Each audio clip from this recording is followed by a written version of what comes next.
Bien, presentamos entonces a el juez Juan Sebastián Galarreta, juez de ejecución penal en los departamentos judiciales de Mar del Plata y Necochea. Abordará el tema del hacinamiento carcelario, analizando sus causas y proponiendo soluciones para su superación. Adelante con su disertación. Bueno, buenos días a todos. Antes que nada agradecer al Pampa, y a Jime y a todos quienes están involucrados en la organización de esta actividad académica que sin duda nos enriquece a todos, me incluyo, en relación a estos desafíos que genera la cárcel y en particular vinculado con algo que sin duda es una crisis humanitaria, como bien dijo Jimena, no solo a nivel regional de nuestro país, sino de tipo mundial. Le voy a pedir por ahí, Xavier, si podés subir el power. Vamos pasando. Sí, ahí estoy. Dame un segundito. Dale, dale.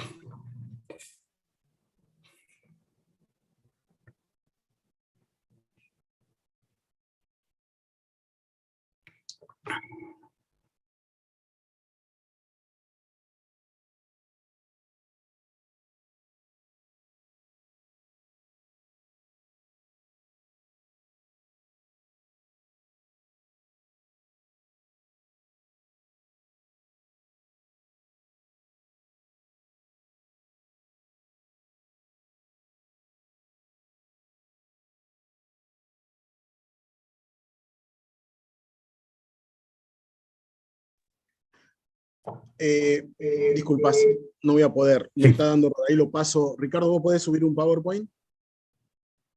Se me bloqueó internet en la mano. Sí, mándamelo. No me da la señal. Si lo abro se me corta. ¿Por dónde me lo mandás? Para que no estoy escuchando a Ricardo. Sí, mándalo por algún lado. Ahí te lo paso, Ricardo.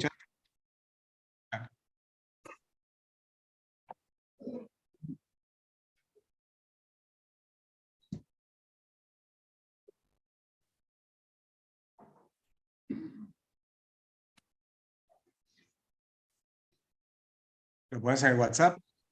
Sí, ahí va. Ahí salió. Venga. Disculpa, Juan. No, no, por favor. Si no lo hacemos desde acá, no hay problema. Lo tengo abierto en el PowerPoint, pero 365 no me deja.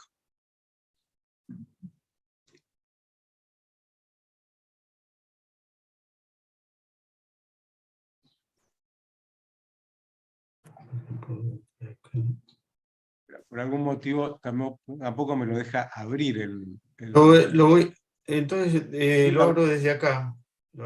¿Sí? Sí, Desde porque acá, dice aguardame como 2 que tiene segundos. una Sí. falla. A ver, espera.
Se ve perfecto, Juan.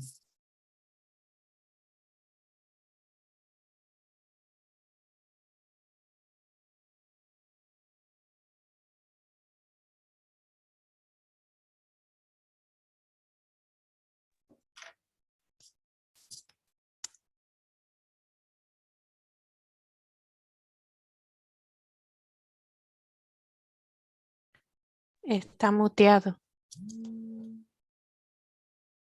Juan, activa tu micrófono, por favor.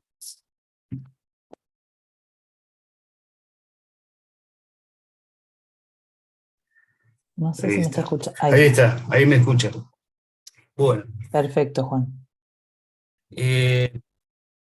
No sé si se puede, ahí está. Bueno, quería hablar esto del hacinamiento carcelario, como bien dijo Jimena, que no es un problema, no es un problema solo en nuestro país. Esto no significa que sirva de consuelo, muy por el contrario. Y creo que tiene que ver también con lo que adelantó Jimena, que son haber copiado o enseñanzas o referencias a destiempo. Fundamentalmente esto tiene que ver con los Estados Unidos, quien se caracterizó a partir de la década del 80, primero luego de la guerra de Vietnam, con la persecución de aquellos que eran diferentes, luego se embarca en lo que es conocido y público notorio, la guerra contra las drogas. Esto significó, en definitiva,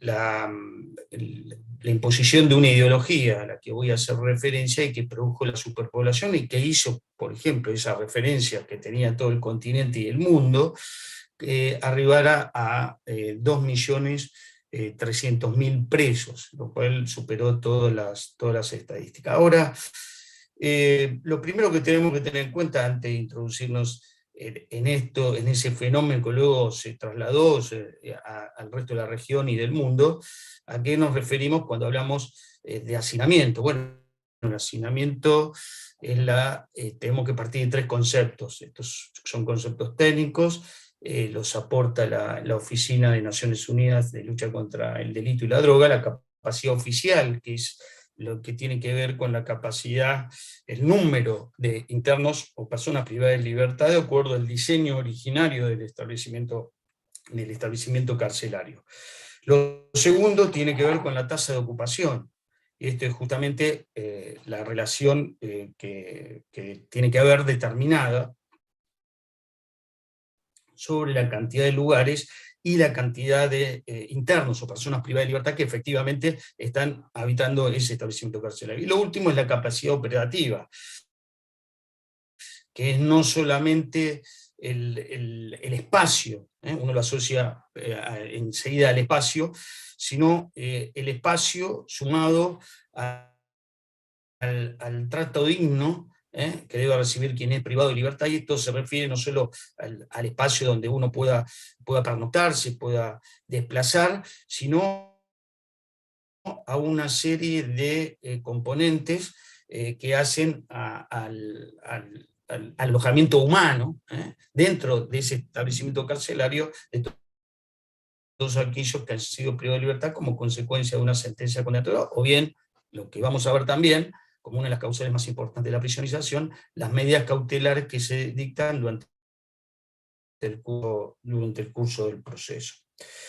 Es decir, alojamientos no solo seguros, sino que además sean humanos para quienes hayan sido privados de libertad.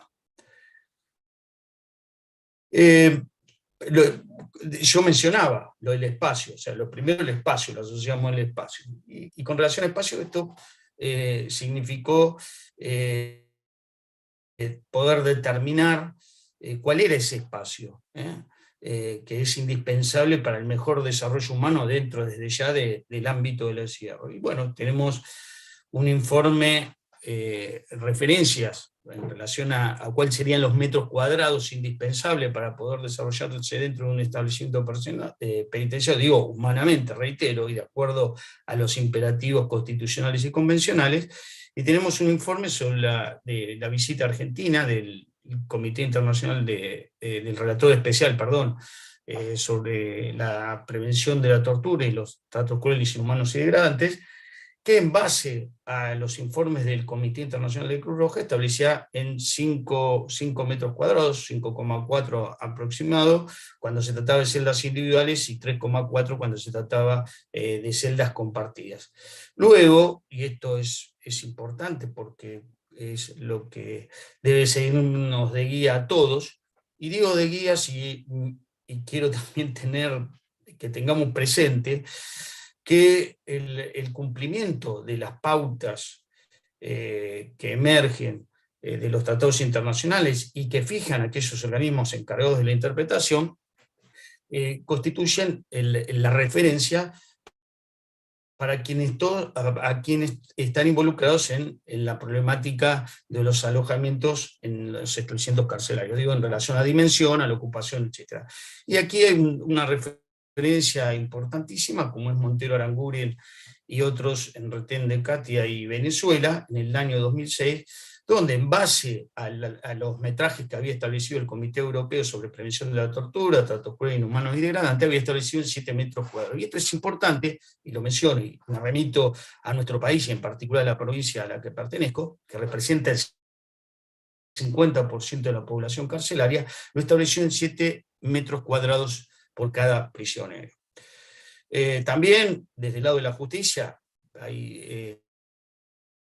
hay muchas decisiones, por caso el juzgado federal número 2 de Neuquén, que también, en base a referencias de documentos que provenían de organismos oficiales del ámbito europeo, estableció 4 metros cuadrados por persona para hacerlas compartidas y 6 en caso de celdas individuales. Lo que es importante tener en cuenta que ya la aspiración tiene que ser de máxima, porque indudablemente, y esto es de nuestro día cotidiano, nosotros también tenemos percepción sobre los espacios, e indudablemente cuanto más espacio es lo que nos permite, y más aún cuando se trata en el ámbito carcelario, permite poder desenvolvernos sanamente, tanto desde el punto de vista psicológico como mental. Pero no es lo único, es decir, no solo el espacio que nos pueden asignar en particular a cada preso, sino en relación a la infraestructura toda y al resto de todos esos insumos que deben concurrir, como decía, para un alojamiento que guarde o garantice los requisitos que emanan de los tratados internacionales, del programa de ejecución penal, si se quiere, en relación a la privación de la libertad. Y lo que es importante también, luego del análisis de lo que deberíamos partir, es cuáles son las consecuencias. Esto es de público notorio, sobre todo para quienes sufren la privación de la libertad, las consecuencias que tiene el hacinamiento, es decir, no solo desde el punto de vista psicológico y desde el punto de vista físico, sino también en el resto de esos insumos que digo que hacen a la operatividad del establecimiento carcelario para un alojamiento que guarde todas las características de humanidad que las leyes y fundamentalmente los tratados internacionales y la Constitución imponen. ¿Qué pasa en el mundo? A ver, en el mundo, y esto es un dato si bien no es actualizado, es al cierre de la Oficina de Naciones Unidas contra la droga y el delito, a fines del 2019 había 11.700.000 presos en el mundo. Y fíjense la evolución que había tenido, había casi un 40% desde el 2000 al 2019 el crecimiento de la población. Luego, la tasa de prisionización, que se determina por región, ustedes van a observar en nuestro continente, 379, ya que eso depende de cada país, esto es el promedio con relación a cada región. Pero es aquí lo más importante. Fíjense que en ese informe solo el 53% de los establecimientos del mundo no superaba el 100% de la ocupación. Es decir, ahí había un 18% de los países que era mayor a un 29%, que era entre 100 y 150% de ocupación, es decir, que superaba la capacidad operativa, y en otros era mayor al 150%. Es decir, que el 50%, y esto es un dato de la realidad, a nivel mundial superaba la capacidad operativa que debería tener o guardar el establecimiento. Y esto vinculado con lo que antes había dicho, las consecuencias que ello acarrea sobre quienes habitan esos espacios. Ahora bien, más con relación a nuestra región, hablé del mundo, voy a hablar de nuestra región, Estados Unidos, que es una referencia, con 332 millones de habitantes, al menos en los datos del año 2021, tenía 1.767.000 presos. Eso es una tasa de prisionización de 531 cada 100.000 habitantes. Y esto les va a llamar la atención, voy a hacer referencia a ello, le va a llamar la atención porque no es el dato de los Estados Unidos de hace 10 años aproximadamente, y esto es porque se involucró en una política justamente de desencarcelamiento, a diferencia de lo que nosotros estábamos viviendo, vuelvo a decir, en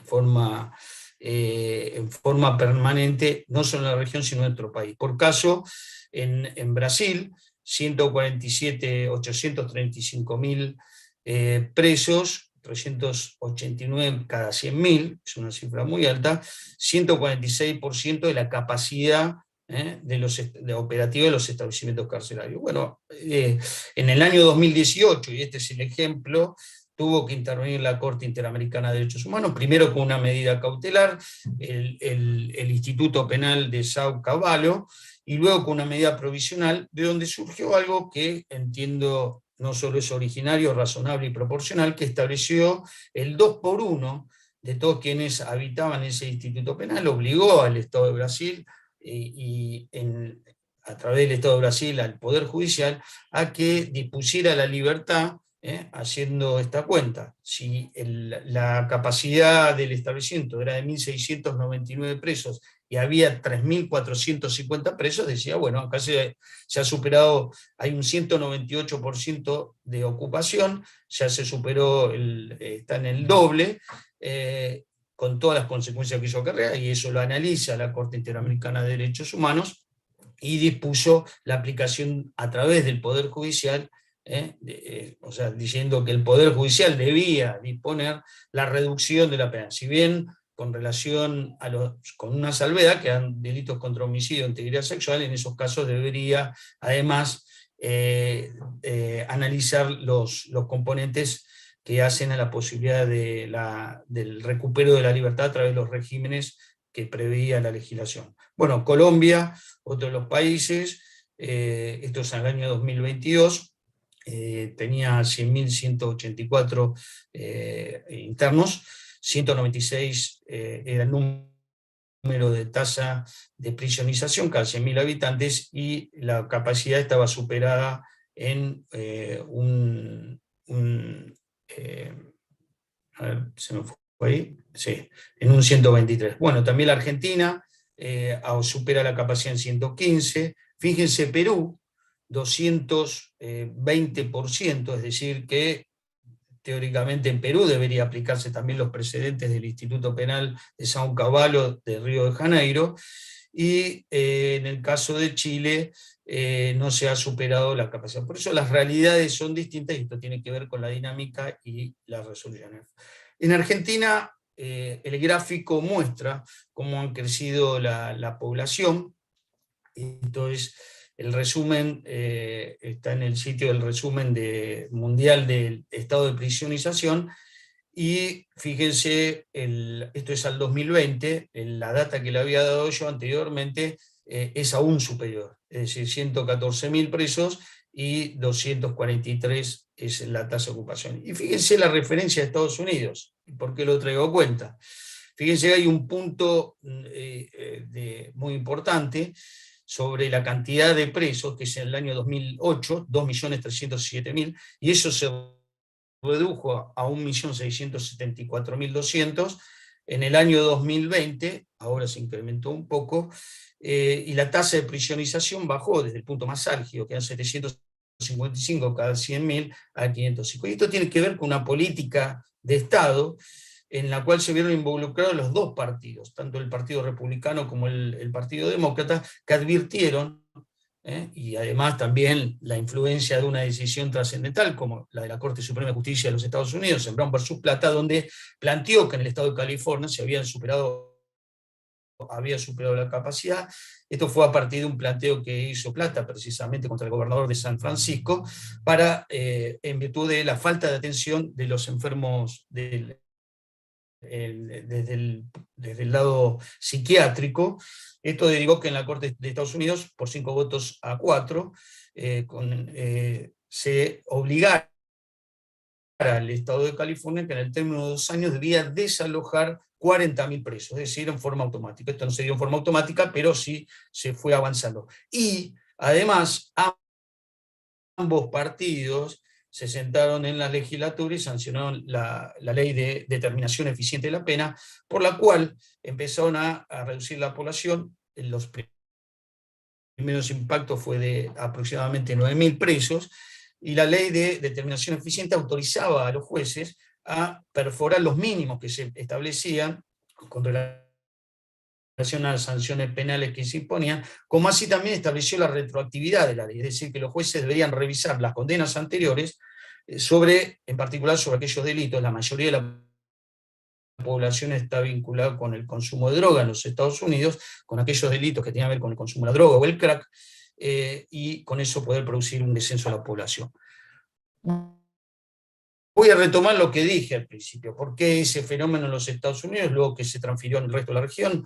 Desde lo ideológico, sin duda, lo que irrumpió en la década del 80 y el 90 es la teoría de ley y orden o tolerancia cero, que así fue conocida y trascendió, inclusive trascendió y también fue aceptada en la región europea, que era la hiperinflación carcelaria y la sustitución de la posibilidad de la resocialización como el ideal o lo deseable o aspirable a partir de cumplimiento de la pena en un ámbito de encierro, por la neutralización, es decir, el no trato de la persona como un ser humano, sino despojado de todos los derechos. Esto es lo que se llama terminológicamente la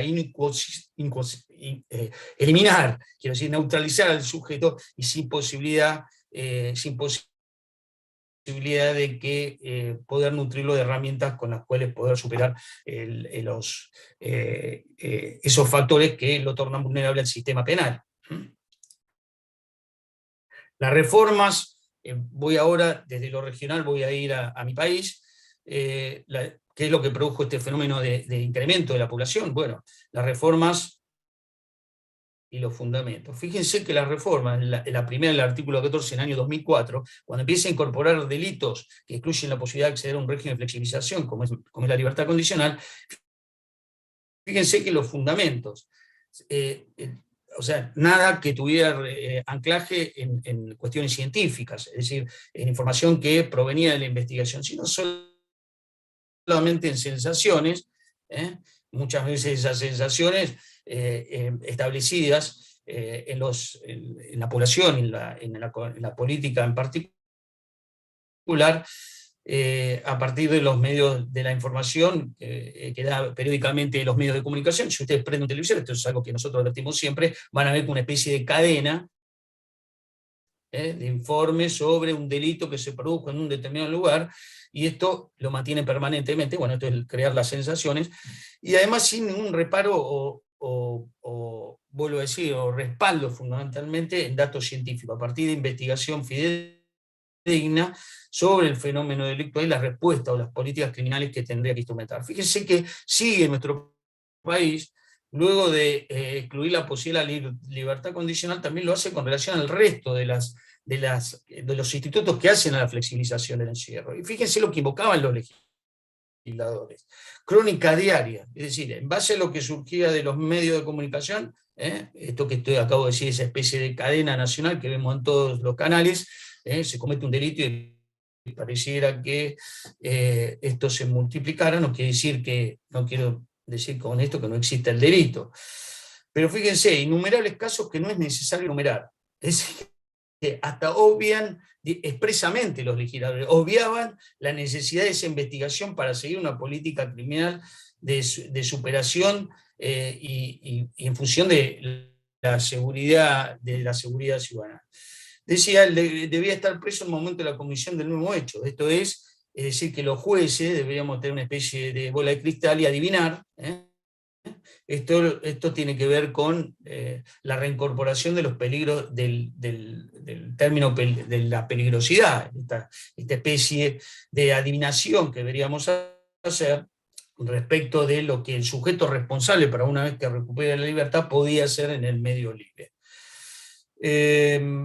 Después, la última ley, creo que en el año 2017, bueno, esto fulmina definitivamente los principios constitucionales y convencionales, al menos respecto a la ley marco para el cumplimiento de la pena en todo nuestro país, la 24660, y también para la provincia de Buenos Aires, más allá que tenga su propia ley de ejecución, donde decía que era un reclamo constante de la ciudadanía, y hay que cerrar las puertas giratorias.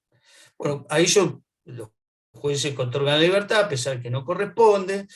Y fíjense algo gravísimo, la resocialización no necesariamente debe implicar salidas anticipadas, esto contraviniendo todos los dispositivos convencionales y constitucionales, y no solo eso, sino también resoluciones de las propias Naciones Unidas, donde precisamente hablaba del fenómeno de la prisionización, las consecuencias que esto acarreaba en todos quienes estaban privados de libertad, y la necesidad de que pudiera, como parte de la resocialización indispensable, el reintegrarse paulatinamente al medio libre. Bueno, con esto se cerraba. O sea, obstruían a partir del delito, de la naturaleza del delito, cosa que violaba el principio de igualdad, que también prevé eso. La provincia de Buenos Aires no fue ajena a ello, también una serie de leyes en la misma época que restringían la posibilidad de la excarcelación, es decir, o mejor dicho, no excarcelación, sino de un principio fundamental que es atravesar el proceso penal en libertad, y solo por excepción, en caso de que hubiera peligro de fuga o entorpecimiento, la posibilidad de poder restringir la libertad. Y además también, al igual que a nivel nacional, es más, se anticipó a la nación, en el año 2000 ya se había introducido la prohibición de acceso a varios de los institutos que hacían la flexibilización, con iguales fundamentos, es decir, sin ningún anclaje en la realidad.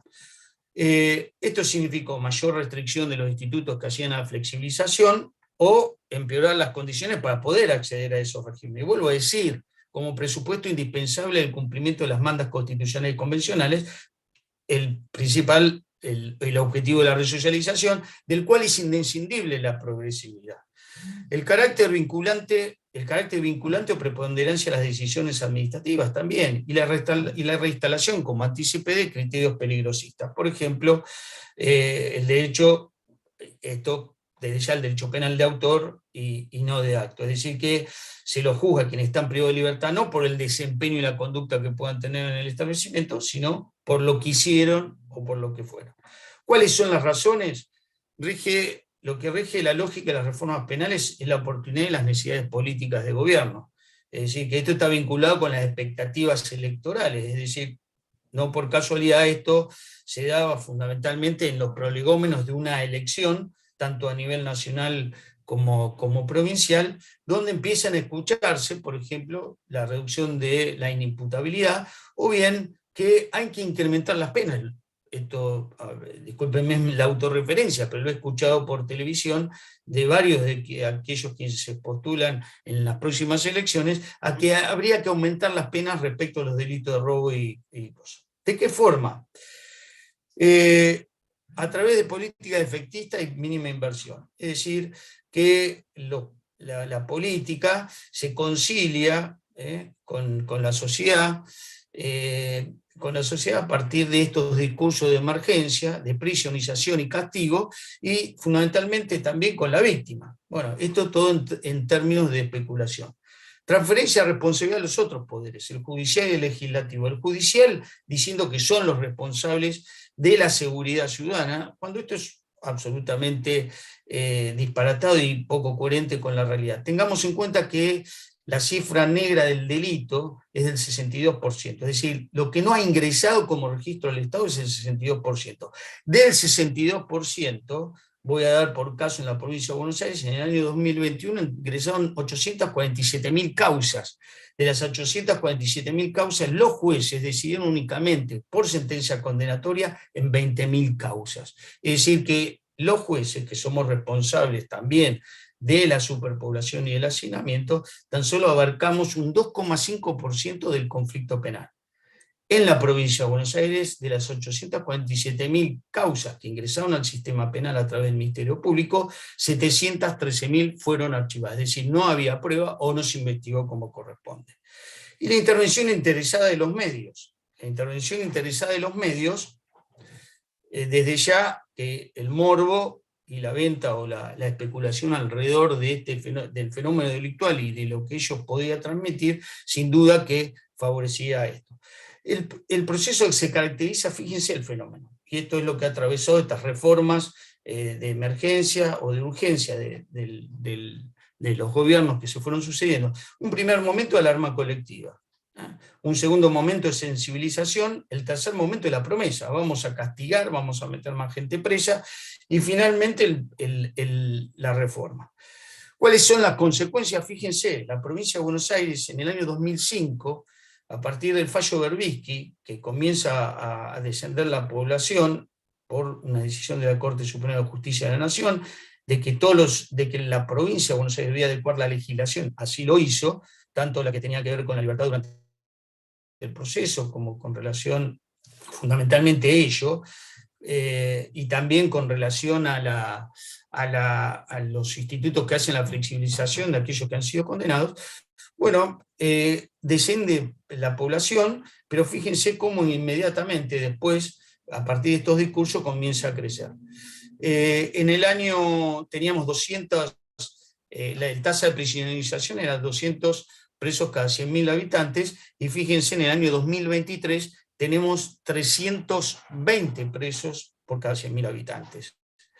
Y fíjense, con relación a las comisarías que mencionó una de las compañeras, como una problemática presente, fíjense que en la provincia de Buenos Aires al año 2023 hay 4.498 personas en comisaría, cosa que produjo, al igual que Tucumán, también la pérdida de vidas y las consecuencias gravísimas en espacios sobreocupados, tanto física como mentalmente. Pero la sobreocupación también tiene una explicación en la prisión preventiva, es la saturación en virtud de la utilización de la prisión preventiva. Es decir, abandonando los parámetros que provienen de los organismos internacionales. Esto como producto de las reformas de los legisladores. Por caso voy a mencionar una apenas.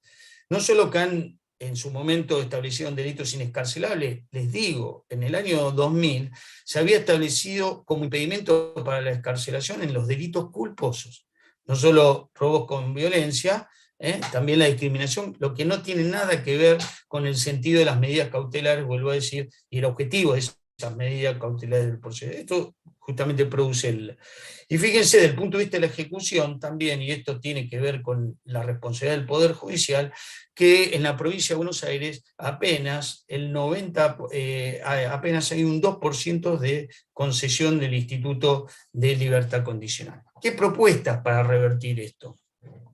Bueno, desde el Poder Judicial, al que he hecho recientemente referencia, es indudable que tienen que adecuar las decisiones al programa de ejecución penal, como así también lo que tiene que ver con las garantías referidas al resto de las etapas del proceso, tanto en relación a la detención cautelar como una medida excepcional, y en esto cito, y es fundamental, también tiene que ver con los plazos de prisionización a través de las medidas cautelares. La causa Peirano-Basso, la opinión consultiva de la Comisión Interamericana de Derechos Humanos, que es obligatoria, al menos en nuestro país, también las consultas por decisión de la Corte Suprema, donde establece que no puede superar los 2/3 del mínimo en la pena prevista en abstracto. Sin embargo, hoy por hoy en la provincia de Buenos Aires esto está superado y nadie se ha detenido o ha tomado nota de ello, como una posibilidad de reducción, y más aún a partir de la incorporación de dispositivos que pueden sustituir ello.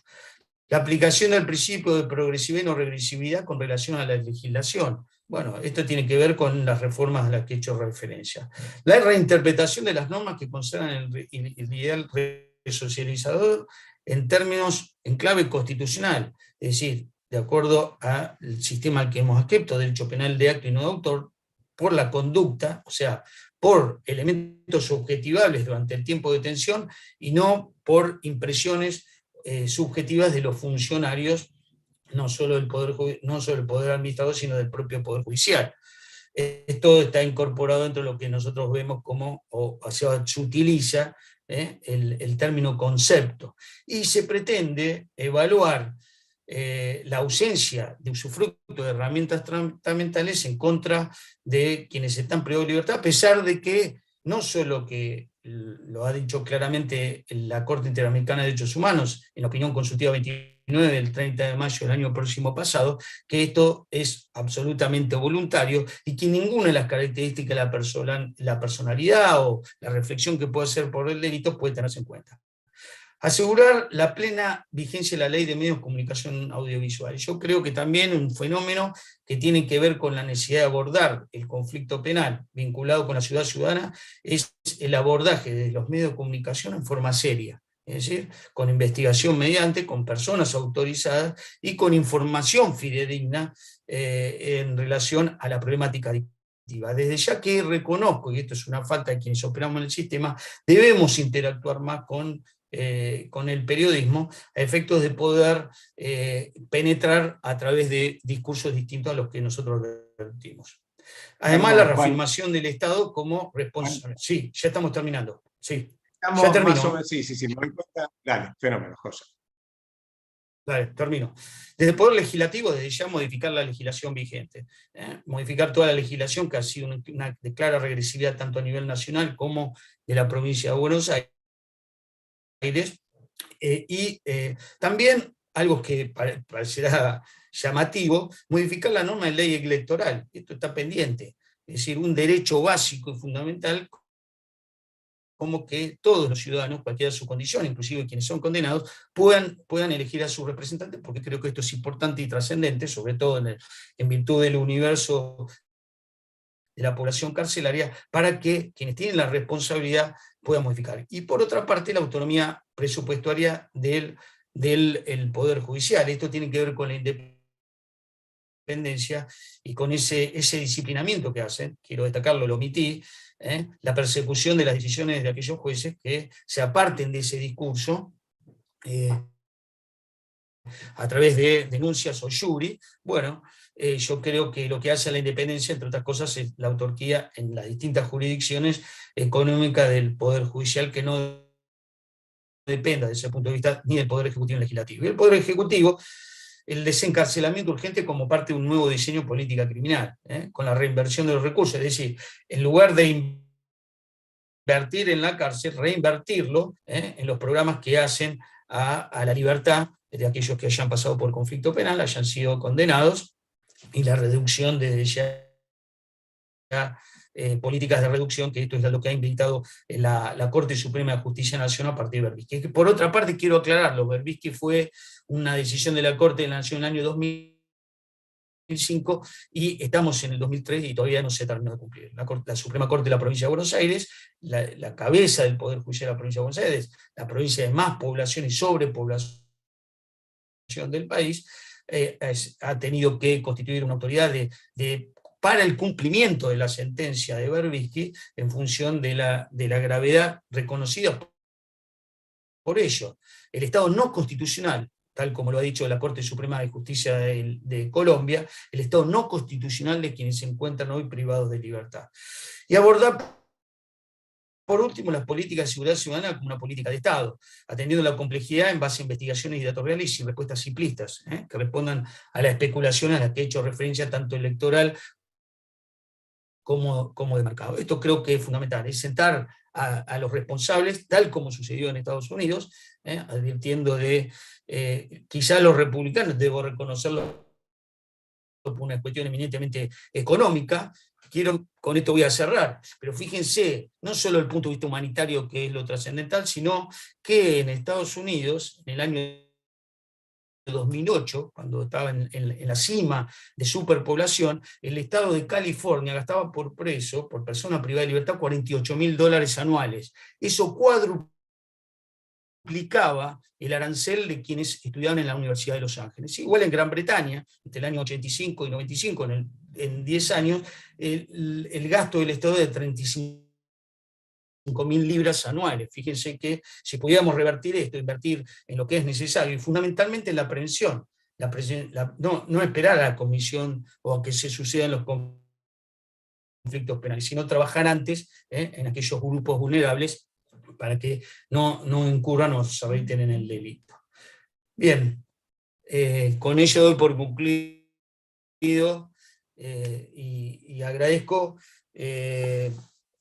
la invitación, espero que les haya servido y estoy abierto a las preguntas que puedan hacer. Muchas gracias.